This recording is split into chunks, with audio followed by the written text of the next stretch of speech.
ఈ రోజు కొరకు మన అందరం వేచి ఉన్నాం. ఏంటి మార్చిలో మార్పులు, ఏప్రిల్లో సునామీ, మేలో మహిమ అంటున్నారు పాల్ గారని. ఇంతవరకు పలికిన ప్రతి మాట జరిగింది, ఒక్కటి ఫెయిల్ అవ్వకుండా. మార్చిలో మార్పులు జరగబోతున్నాయి. ఈ రోజుతో ఆరంభం. నేను మార్చి 15 తర్వాత అన్నాను, కానీ మార్చి 1లోనే స్టార్ట్ అవుతుంది. ఏప్రిల్లో సునామీ. ఇంక ఇట్లా అట్లా ఉండదు. సునామీ అంటే ఈ సునామీలో అవినీతి పార్టీలన్నీ కొట్టుకుపోతాయి. ఢిల్లీలో కేజ్రీవాల్ వచ్చి ఒక సునామీగా 70 సంవత్సరాల బీజేపీ కాంగ్రెస్ పార్టీ, 40 సంవత్సరాల బీజేపీ పార్టీ కొట్టుకుపోయి 70 సీట్లు 67 ఎలా సంపాదించుకున్నారో, ఇదే ఆంధ్ర రాష్ట్రంలో ప్రజాశాంతి పార్టీ ఇప్పుడున్న అవినీతి పార్టీలన్నింటినీ కొట్టుకు పారద్రోలి ప్రజాశాంతి పార్టీ అధికారంలో రావడం 100% ఖాయం.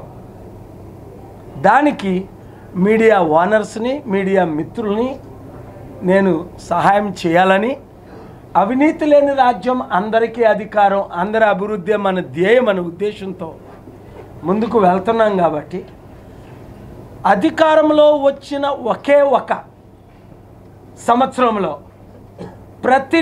గెలిపించిన ప్రతి నియోజకవర్గంలో ఒక మంచి హాస్పిటల్ మినిమం 50 కోట్లతో, ఒక మంచి school, centre, developing charity centre ఇంకొక 50 కోట్లతో, 100 కోట్లతో చేస్తానని మాట ఇచ్చాను. 5 సంవత్సరాలు అన్నాను. 1 సంవత్సరంలో కంప్లీట్ చేసి చూపిస్తా. ఉచిత విద్య, ఉచిత వైద్యం, రైతులకు రుణమాఫీ, డ్వాక్రా మహిళలకు రుణమాఫీ, నిరుద్యోగులకు ఉద్యోగాలు, రాష్ట్ర అభివృద్ధి. మా మేనిఫెస్టో తీసుకొని ఇప్పుడు కొత్తవి తయారు చేస్తున్నారు. 3 లక్షల మంది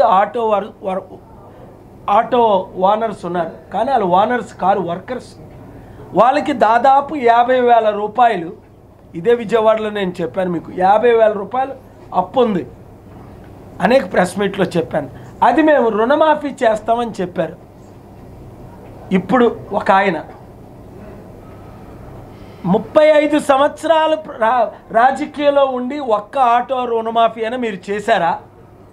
1,00,000 కోట్లు రుణమాఫీ చేస్తానని రైతులకి కనీసం 1,00,000 కోట్లు, కనీసం 25 కోట్లైనా మీరు చేశారా? సీమాంధ్రని సింగపూర్ చేస్తానని చంద్రబాబు నాయుడు గారు సీమాంధ్ర ఉన్నదాన్ని పాడు చేశారు కదా. ఈ వీడియో గనుక మీకు నచ్చినట్లయితే లైక్ చేయండి, షేర్ చేయండి. మరిన్ని వీడియోస్ కోసం మా ఛానల్ను సబ్స్క్రైబ్ చేయండి.